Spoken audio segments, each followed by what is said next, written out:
Hey everyone, so in this video, I want to run through the 10 things that you will encounter if you're on a spiritually awakened journey, right? These are themes that you will undoubtedly come across and have to face if you're becoming aware of yourself and your existence as a soul living on this planet. So let's jump right into the list, okay? Let's start with the first one that was really the impetus for the entire awakening process for me. And it was finding my self-worth. Self-worth is probably the thing that you are clued into as being, a problem or, an area that you're lacking in right off the bat, right? We have to realize that we are in situations that we've either put our worth in other things or other people, or we just haven't been valuing our worth enough. And, that's why it's sort of in the beginning of the journey, because we've gone down a rabbit hole of finding our worth in the wrong places or not finding it at all. And thus we have created situations that don't match our newfound respect for ourselves or this new genesis of feeling like we deserve more or that we are worth more. There's no way that we can go on this journey and hit all of these rest of these lessons and all of the challenges that we're going to eventually face and have the strength to get through some major self-reflection and inner work if we don't feel like we're worthy of it. So the first step is to say, I'm worthy of going on this journey. I'm worthy enough to tackle this difficult path that's ahead of me. If we're not feeling worthy of it, then we don't necessarily feel the strength to go through it or to begin to step forward onto it. And thus, we don't let that journey take hold. The real work comes from recognizing those things and yes, maybe having to put some of those aside, but more so in fixing through inner introspection and through the inner work that you have to do, shadow work, whatever, understanding yourself from the inside out that truly changes those things. And you will see once you start to do that, or even just simply become aware of your self-worth, that things drop away and not from anything that you're doing. In fact, sometimes in the beginning, it's going to feel really jarring because you might not think you're ready for it, but you feel ready for it because of what you started to uncover about your worth. And those things will begin to fall away. And you have to find a way to not grab them too closely. You have to tumble down that path that is setting itself up for your ascent through a better sense of self-worth, through the self-care that you give yourself to then gestate new things.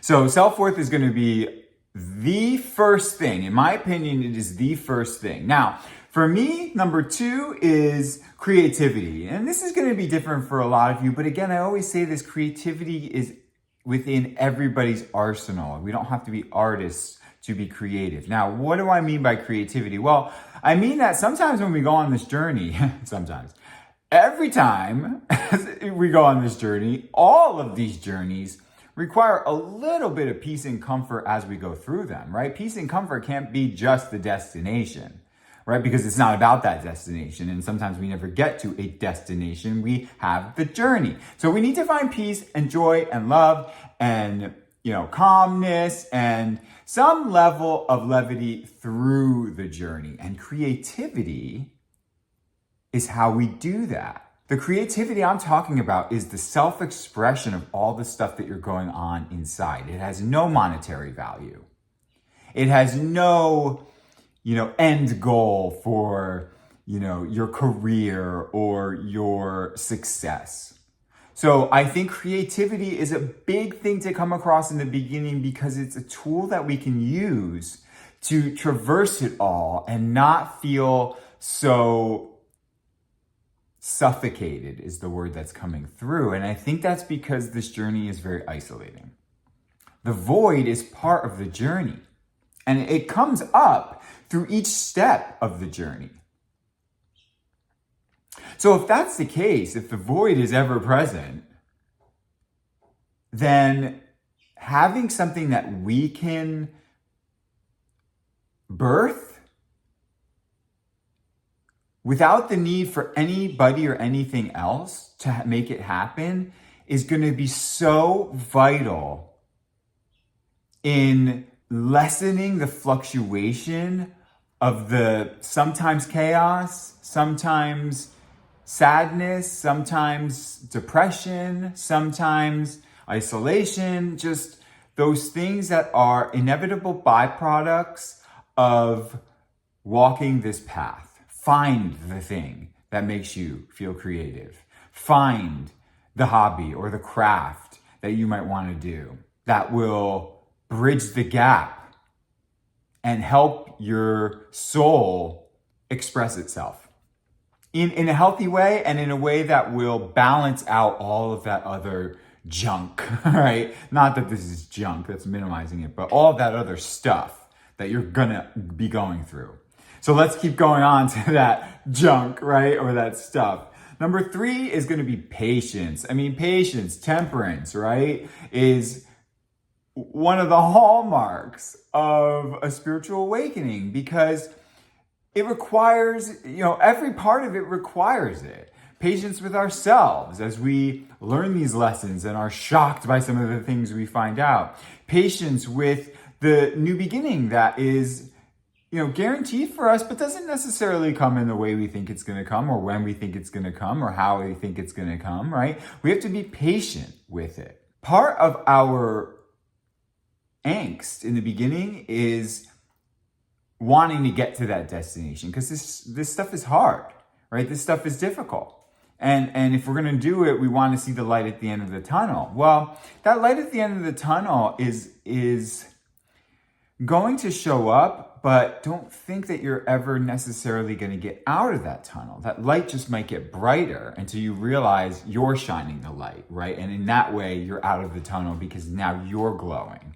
But that, metaphor, whatever you want to say that just came out of my mouth, is all about having patience with the process. So patience with yourself, patience with the process, patience with other people that aren't necessarily on the same track that you are. And there's going to be a lot of them. If you're truly dedicated to this path and going through it in an arduous way, in a way that feels extensive and comprehensive and unyielding and unnerving even, and unrelenting, well, then you're in the minority. That's the reality. And so it's reasons that there's going to need to be some patience with everything around you and everyone around you. We have to exhibit patience. We have to be patient with ourselves. We have to be patient with the universe because lessons that are grounded in foundational change don't come quick. They aren't things that are one day one way and the next day another. They take time. And man, I'm speaking from experience here. The more you gain a threshold of patience, the more the universe will test you to see how much more patience you can have. You won't be waiting around for things forever. You won't be waiting around for changes. Those changes are going to be happening all the time. It's just that as we spiritually awaken and grow, it's an exponential paradox in that we want more and more and more of it faster and faster and faster because we think we're better and better and better at it. And that all may be true. But patience is going to be the thing that stops you in your tracks on every step of the way and says, hold up, this lesson is going to take just as long as that other lesson. And just because you're better at recognizing it and better at, being willing to face it doesn't mean that it's going to be any quicker and that you're going to be able to just sprout like that. This is a new lesson, and we have to have patience in understanding it, or else we don't overcome it properly. So patience is going to be a big one, and it's one of the most frustrating ones. I know for me it is. All right, number 4 is going to be control. Or, let's just say it this way. It's going to be control in any which way you want to or need to face it. So it could be getting comfortable with the lack of control, understanding that you can't control everything, understanding that you do have some level of control, right? If you've been very passive in your life. For me, it's been learning that I can't control everything. And I wouldn't describe myself as a control freak, but for somebody that just felt like things don't happen in their life, or things aren't going to be successful, or things aren't going to be smooth if I don't have control over every piece of it and micromanage it, I guarantee you're going to actually find that those things aren't going very smoothly. They're not going as perfectly as you think they are, because your wrestling of control is only keeping you boxed in, and it's keeping the energy from free flowing. And you need to learn to give up some of that control, right? Because in a way, and we'll get to the last one, but control factors into this last one. I'm not going to give it away yet. You're going to have to stay to the end for that one. But, control means that we don't believe that things can happen for us. That's as much as I'm going to say about number 10. But control is tricky because, our 3D selves would like to believe that control means that we're aware and focused and diligent, right? And, making sure all our T's are crossed and our I's are dotted. But, that during a spiritual awakening can really start to unravel itself. And you'll find that the best thing that you can do in moments when you feel like you're out of control and are trying to grasp at control is just meditate, or just to go on a walk. Because the more you try to go back to the old way, the more the thing isn't going to work out, or the more that situation is going to not go smoothly, or the more you're going to encounter a hiccup that you couldn't even prepare for and even conceptually control that, because it was something that was going to happen beyond your understanding of it, or beyond your anticipation of it. Okay, so number 5 is fear. Facing your fears. I made a whole video about this. We're going to keep this one short. I'll link that here. But fear is one of the biggest things that spiritual awakening is going to throw in your face. I mean, look to your fears if you want to figure out your purpose, right? Fear and overcoming those things that terrify you, or overcoming the things that you've avoided, is going to be one of the most significant things you can do in elevating your energy beyond the scope of even what you think is possible. And it's going to help you face all of these other things. But check out that video about fear, because that was really all encompassed in that one. We're going to go to number 6, which I'm also going to keep really short, which is confidence. We're going to link that here. I don't know if I can link. I think I can link 2, right? Yeah, 2 separate ones. Anyway, I'm going to link that here. And confidence is all about being secure with who you are. Building that confidence correctly through the proper channels, right? Not faking it till you make it, but going through the lessons of understanding yourself in a better way, and really being able to show up in a confident way no matter what you encounter. But that video is going to be very important to you, so hopefully you'll check that out. Okay, let's jump to number 7. Which for me is logic. And I mentioned in the beginning of this video that there's that coin flip of what these could be, right? This is the major one that I was looking at, and actually the next one too. But logic for me was a lesson, because I was a highly emotional person, and am a highly emotional person, right? I feel like the emotions that I've come to be comfortable with are a superpower for me, and I really value them. But one without the other is an imbalance, so logic needs to come into play.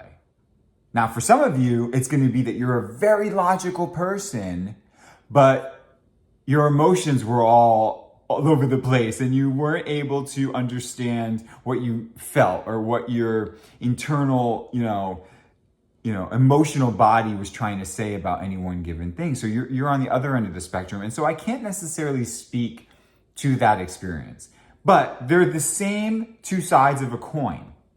Did something make me feel overwhelmed? Well, let's look at it from a different perspective, right? Did something make me feel truly sad and in despair? Well, maybe there are positive things to it.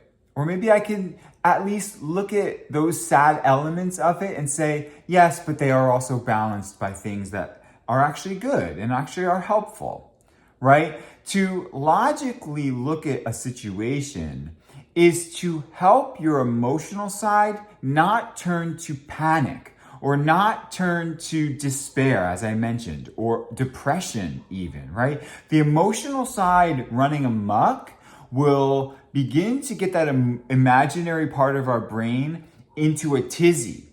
It will start creating all these stories and all of this stuff that then sometimes can give us a victim mentality, other times can have us living in an imaginary fantasy construct that doesn't even really exist because we can't logically separate our emotion from what we know to be true.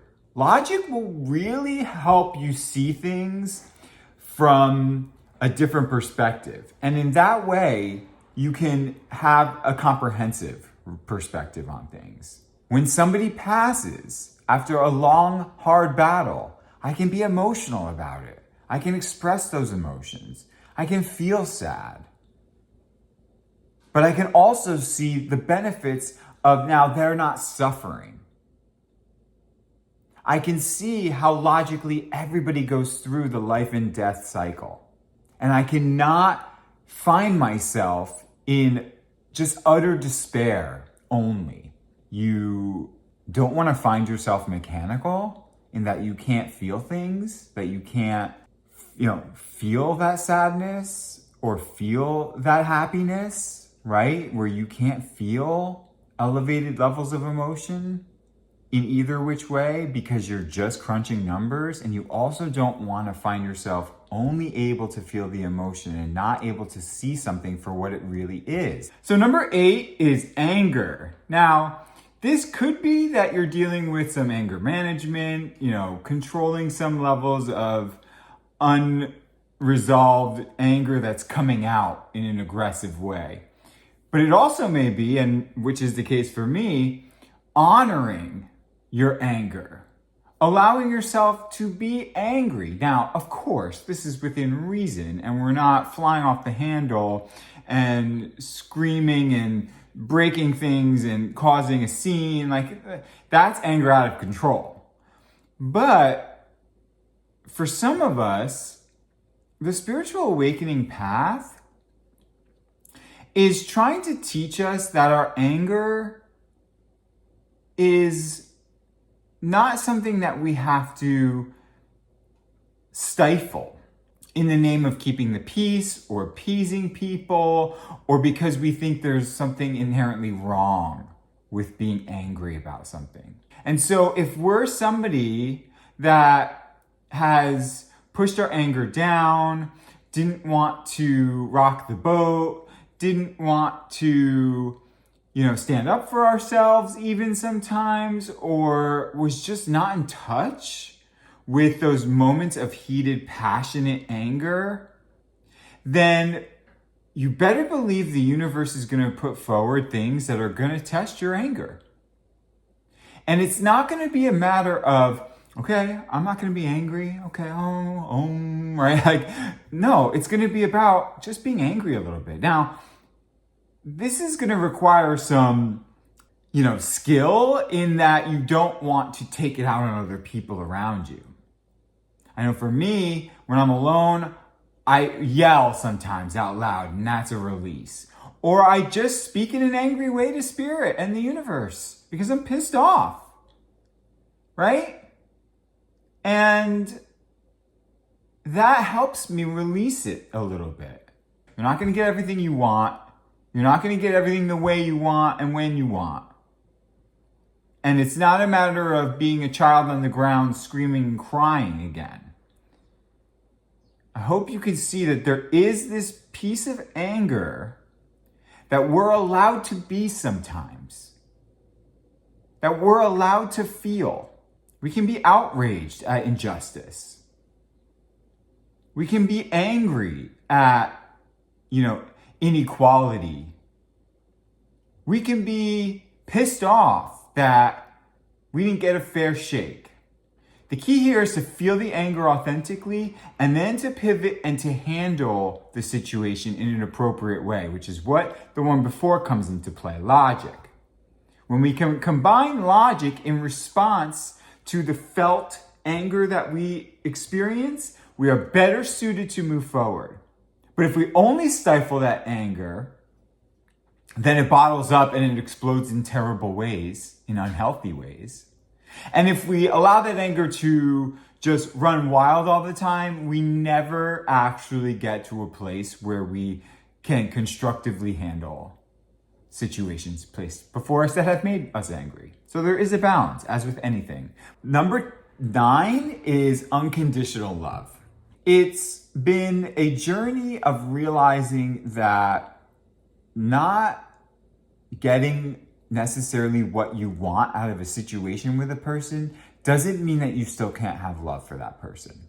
Even if that situation becomes tumultuous or difficult or combative or whatever it may be, if you can still sit in your love for that person, it doesn't even have to be romantic love, but just that you love that person for maybe what they showed you, who they are, what they represented. If you could sit in that love for that person and still give them the space to be and do who they are and what they need to do, then you're really starting to learn this lesson. Self-worth, again, going back to number 1, will help us escape situations where we're not being respected and we're not being given the same love back. However, that doesn't mean that you necessarily need to stop loving someone else. Love thy enemy, right? Love thy enemy is very powerful when we talk about this stuff, because in a lot of cases, we're not even talking about enemies. We're talking about people we care about, that we actually still have feelings for and want the best for. So if we can love thy enemy, not put up with what the enemy brings to the table, then we can undoubtedly love somebody that just isn't in a place to give us what we want. Because for them, it's not right, or for them, it's not what they need, or for them and their journey, it's just not what's applicable at the time, even.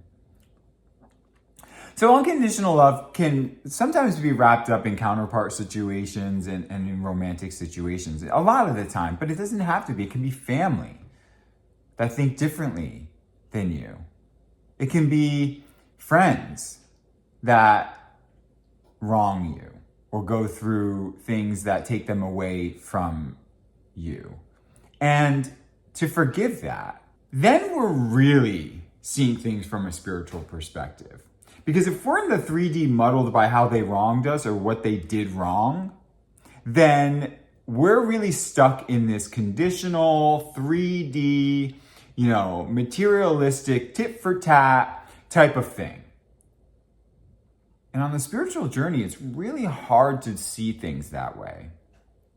Now, that doesn't mean it's easy to unconditionally love people when they hurt us or when they don't show up for us in the right way, or when it's been a lifetime of trials with somebody, maybe a family member, maybe a parent. But that's why this is on the end of the list, because it's a process that takes time, that sometimes it is about just giving up all that dissatisfaction in the name of just unconditional love, and then finding our way to it in a roundabout way.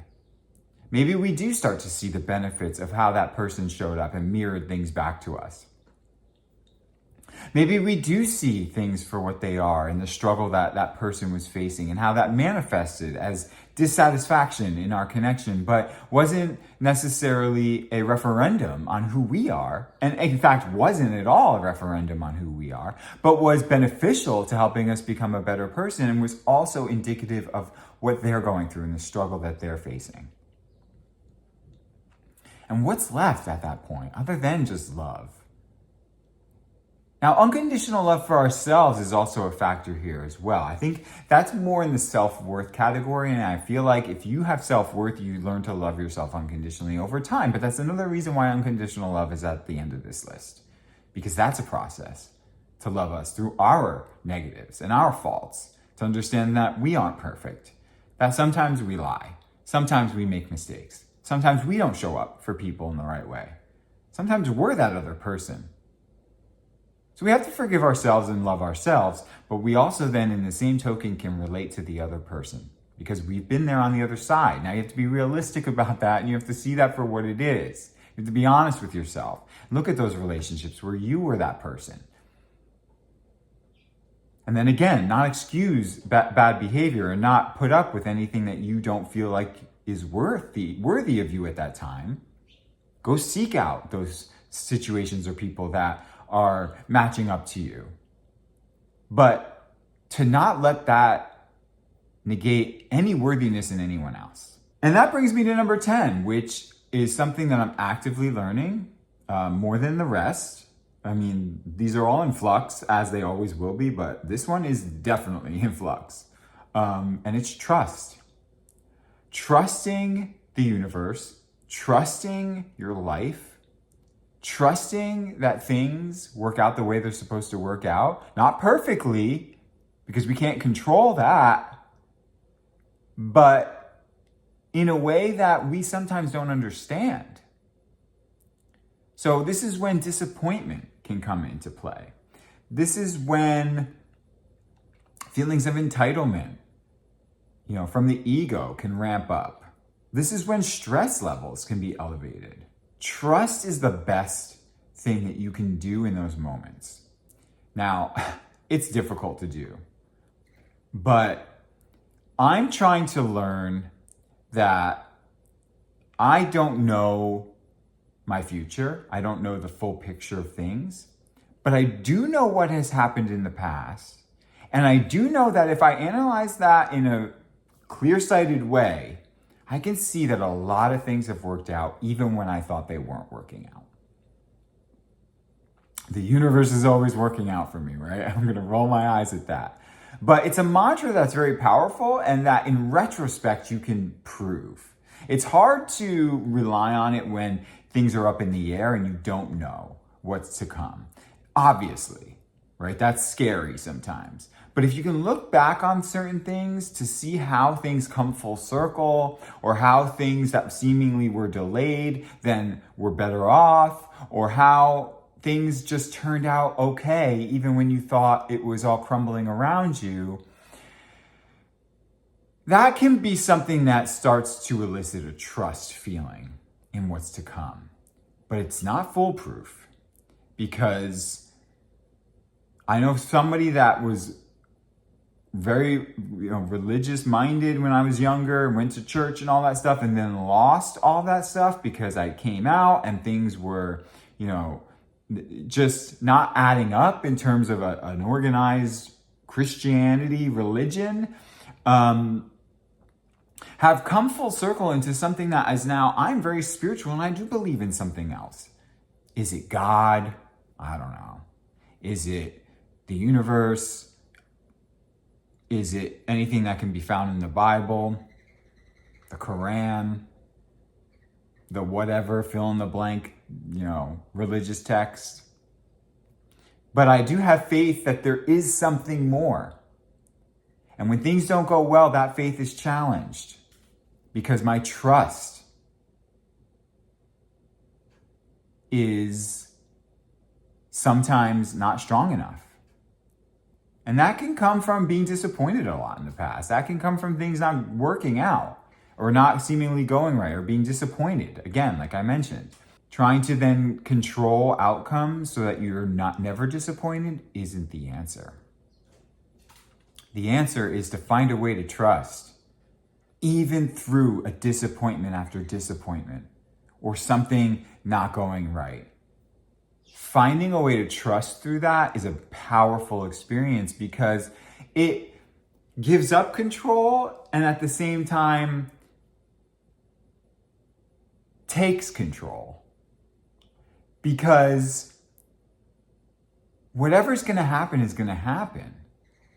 We don't have to force something to happen. And we can be good regardless of what happens. That's the power of trust. That's the power of trust. So that's my top 10. I hope you enjoyed this. Put some comments below if you feel like it about other things that you've learned, terms that I've missed, and maybe that are not included here, because that will be very helpful to me and for others to see how there is a lot more to learn. Top 10s are nice, fun little things to do, but it's not always limited to 10. So I know that there's more here and I would love to hear what you have to say. So thanks for joining me. Hope to see you here again soon. Thank you. Bye.